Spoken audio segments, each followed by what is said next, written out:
नमस्कार, उत्तराखंड समाचार में आपका स्वागत है। मैं रेणु प्रतिपंत। सबसे पहले मुख्य समाचार।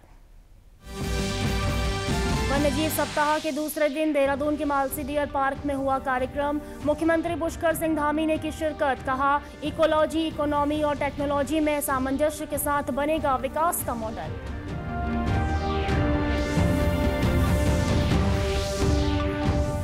हरिद्वार में उत्तर प्रदेश सिंचाई विभाग ने शुरू की वार्षिक गंगा बंदी।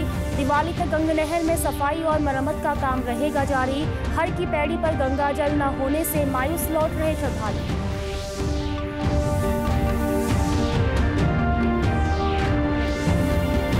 और पौड़ी का रामसी स्टेडियम बना खिलाड़ियों के लिए वरदान।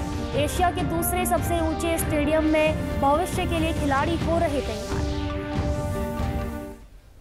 अब समाचार विस्तार से।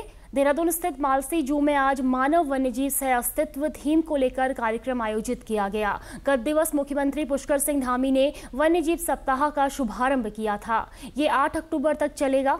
मुख्यमंत्री पुष्कर सिंह धामी ने कहा कि वन्यजीवों के संरक्षण की हमारी संस्कृति रही है। हम लगातार वन्यजीवों के संरक्षण के लिए काम कर रहे हैं। मालसी जू में टाइगर के आने से पर्यटकों की तादाद में इजाफा हुआ है। हमारी संस्कृति भी वन्य जीवों के संरक्षण की रही है। हमारे देवी देवताओं के साथ भी, चाहे हम देवी के वाहन की बात करें, भगवान शंकर महादेव के गले की बात करें, हमेशा सर्पों का उनके साथ रहना होता है। उल्लू वाहन है ऐसे। इसलिए ये जो सप्ताह है हमारा, इस सप्ताह भर में हम ये संकल्प लेते हैं कि हम प्रकृति का संरक्षण करेंगे, जीवों का संरक्षण करेंगे। वन मंत्री सुबोध उनियाल ने कहा कि वन्यजीव सह अस्तित्व थीम के अनुरूप हमें जीवन जीना होगा। जन सहभागिता के माध्यम से वन्यजीवों के प्रति लोगों में प्रेम भावना पैदा करनी होगी। उन्होंने कहा कि सरकार वन्यजीव संरक्षण के लिए काम कर रही है। इसके साथ ही वन्यजीवों से होने वाले हादसों को रोकने के लिए भी हम निरंतर प्रयास कर रहे हैं। थीम का महत्व क्या है हमारे अस्तित्व के लिए? हम दोनों को एक साथ जीना होगा, क्योंकि हमारी बायोडाइवर्सिटी के लिए, हमारे जीवन में, एग्रीकल्चर सेक्टर हो, कोई भी सेक्टर हो, इसके लिए वन्य जीव का भी अपना महत्व है।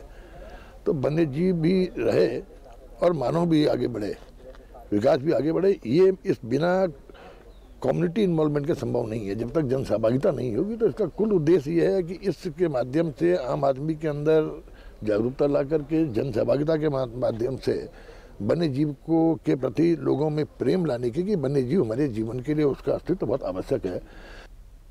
मुख्य वन्यजीव प्रतिपालक रंजन कुमार मिश्रा ने कहा कि मानव वन्यजीव सह अस्तित्व की थीम पर इस बार कार्यक्रम आयोजित किए जा रहे हैं। इसके साथ ही प्लास्टिक का कम से कम उपयोग किया जा सके, यह भी वन्यजीव सप्ताह का मकसद है, क्योंकि जंगल का परिवेश और उसकी सुरक्षा करना सर्वोपरि है। उन्होंने कहा कि वन्यजीव सप्ताह में 7 दिन थीम के आधार पर प्रदेश भर में कार्यक्रम आयोजित किए जाएंगे। भारत सरकार ने जो थीम रखा है वो है मानव वन्यजीव सह अस्तित्व, मैन एंड एनिमल को एग्जिस्टेंस। और उसके साथ साथ उन्होंने स्लाइटली एक्सटेंड किया है कि प्लास्टिक का न्यूनतम उपयोग करना, कि हम जानते हैं परिवेश एवं जंगल का सुरक्षा हमारा सर्वोपरि है एवं उसका डायरेक्ट इम्पैक्ट हम लोग भी होते हैं, इसके साथ वन्य जंतु भी। तो आज मेरा एंटायर उत्तराखंड में वन विभाग बहुत ही उत्साह के साथ इसको आज मना रहे हैं। खबर हरिद्वार जिले से। हरिद्वार में उत्तर प्रदेश सिंचाई विभाग द्वारा की जाने वाली वार्षिक गंगा बंदी दशहरे की मध्यरात्रि से शुरू हो गई है। यूपी सिंचाई विभाग द्वारा गंगा की साफ सफाई के लिए हर साल दशहरे से लेकर दीपावली तक गंगा नहर का पानी रोक दिया जाता है। इस साल भी मरम्मतीकरण और साफ सफाई के लिए दशहरा की मध्य रात्रि से ऊपरी गंगा नहर को बंद कर दिया गया है, जिसे अब 19 से लेकर 20 अक्टूबर की मध्य रात्रि को चालू किया जाएगा। इस दौरान निर्माण कार्य और साफ सफाई के कार्य किए जाएंगे। इसके साथ ही जहां गंगा नहर के किनारे कमजोर हैं उन्हें भी ठीक किया जाएगा। 19-20 की मध्यरात्रि में पुनः गंगा चालू हो जाएगी।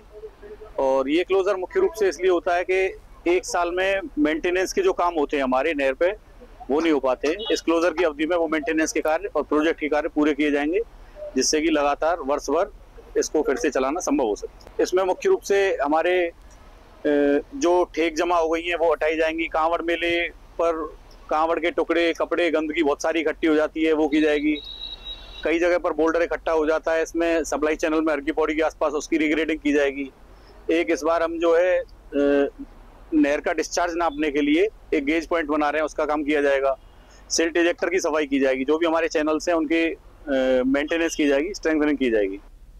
वहीं गंगा बंदी के चलते धर्मनगरी में यात्रियों की आवाजाही थम गई है। हर की पैड़ी समेत तमाम घाटों पर गंगा में पानी न होने के चलते यहां तीर्थ यात्रियों की संख्या में भारी गिरावट देखने को मिल रही है। जो श्रद्धालु पहुंच भी रहे हैं वे गंगाजल न होने के चलते मायूस लौट रहे हैं। यहाँ आए तो पानी कम था, जल का स्तर बहुत कम था। नहाने में फैमिली के साथ आए हुए थे, बहुत दिक्कत है।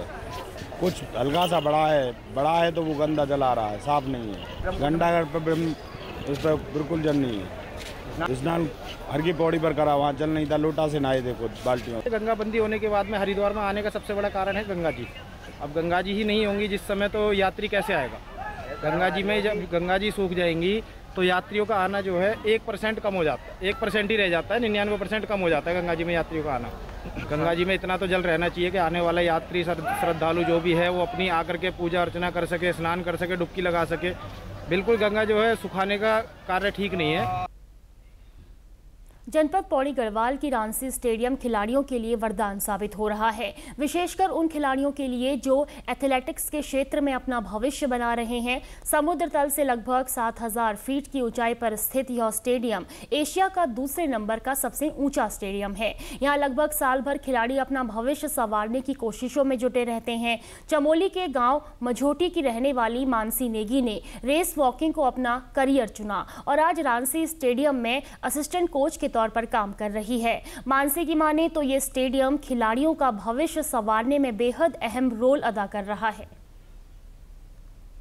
पौड़ी रांसी स्टेडियम है, ये हाई एल्टीट्यूड ट्रेनिंग सेंटर भी है। और पहले जिस तरीके से ग्रामीण क्षेत्रों में देखा जाए कि एक सिंथेटिक ट्रैक नहीं होता था और सिंथेटिक ट्रैक देखने के लिए प्लेन्स के स्पोर्ट्स कॉलेजों में देखने को मिलता था, तो आज ये फैसिलिटी है कि हमारे पहाड़ क्षेत्रों में एक सिंथेटिक ट्रैक बना है। तो मैं यहाँ पर बहुत सारी चीज़ें ऐसी बन गई है जो कि बहुत सारे एथलीट को एक नया प्लेटफॉर्म देने का काम कर रही है। वहीं पौड़ी निवासी सोनाली भंडारी इस स्टेडियम में भविष्य के लिए तैयार हो रही हैं। उनका मानना है कि इस स्टेडियम के जरिए आगे की राह बेहद आसान हो जाएगी। कि पौड़ी के लोकल के बच्चे यहाँ बेनिफिट नहीं उठा रहे हैं और बाहर के इतने सारे बच्चे यहाँ दौड़ने आते हैं, तो जब हमने उन्हें देखा तो हमें भी उनसे प्रेरणा मिली कि हमें भी कुछ करना चाहिए। वैसे तो हम मतलब आगे रनिंग करना चाहते थे, बट हमारी थोड़ा फैमिली कंडीशन सही नहीं है, पर हम यहाँ एक फाउंडेशन से जुड़े और तब से हम यहाँ रनिंग करने आते हैं। और यहाँ के जो कोच सर हैं वो भी बहुत अच्छे हैं, हमें अच्छी चीज़ें गाइडलाइन करते हैं, अच्छे से बताते हैं। प्रभारी जिला क्रीड़ा अधिकारी जयवीर सिंह रावत का कहना है कि हाई एल्टीट्यूड में बने इस स्टेडियम में उत्तराखंड के साथ साथ उत्तर प्रदेश, हरियाणा, दिल्ली, राजस्थान सहित अन्य राज्यों के लगभग 300 खिलाड़ी प्रशिक्षण प्राप्त कर रहे हैं। उनकी माने तो आने वाले समय में और अधिक खिलाड़ियों को प्रशिक्षण दिया जाएगा। राशि है हमारा जो एक उत्तराखंड सरकार द्वारा एक हाई एल्टीट्यूड ट्रेनिंग सेंटर के रूप में डेवलप किया है, जिसको कि 7000 फीट की ऊंचाई पे है समुद्र तल से। और इसमें जो है कि उत्तराखंड राज्य के और हमारे स्थानीय खिलाड़ियों एवं उत्तर प्रदेश, हरियाणा, दिल्ली, राजस्थान, पंजाब के विभिन्न खिलाड़ी यहाँ पे प्रशिक्षण कर रहे हैं। रोज़ाना लगभग 300 से अधिक खिलाड़ी यहाँ पे प्रशिक्षण प्राप्त कर रहे हैं। और एक हाई एल्टीट्यूड ट्रेनिंग सेंटर होने के कारण उनको जितनी भी सुविधाएं हैं वो हमारे द्वारा उनको प्रदान की जा रही है। कैबिनेट मंत्री गणेश जोशी ने सहस्त्रधारा क्षेत्र का दौरा कर आपदा प्रभावित परिवारों से मुलाकात की और उन्हें आर्थिक सहायता प्रदान की। इस मौके पर कैबिनेट मंत्री ने पूर्ण रूप से क्षतिग्रस्त मकानों के स्वामियों को सहायता राशि बांटी। काबीना मंत्री ने मुख्यमंत्री पुष्कर सिंह धामी का आभार जताते हुए कहा कि उनके अनुरोध के बाद आपदा में पूर्ण क्षतिग्रस्त भवनों के लिए मिलने वाली सहायता राशि 1,25,000 से बढ़ाकर 5 लाख रुपये कर दी गई है। उन्होंने कहा कि यह बढ़ी हुई राशि प्रभावित परिवारों के लिए अत्यधिक फायदेमंद साबित होगी। इस दौरान सहस्त्रधारा के दुकानदारों ने भी अपनी समस्याएं मंत्री के सामने रखी। कैबिनेट मंत्री ने सभी समस्याओं को गंभीरता से सुनते हुए उन्हें हर संभव मदद का आश्वासन दिया। इसी के साथ अभी तक के समाचार समाप्त हुए। दूरदर्शन समाचारों से जुड़े रहें। मिलते हैं फिर शाम 5 बजे के बुलेटिन में। नमस्कार।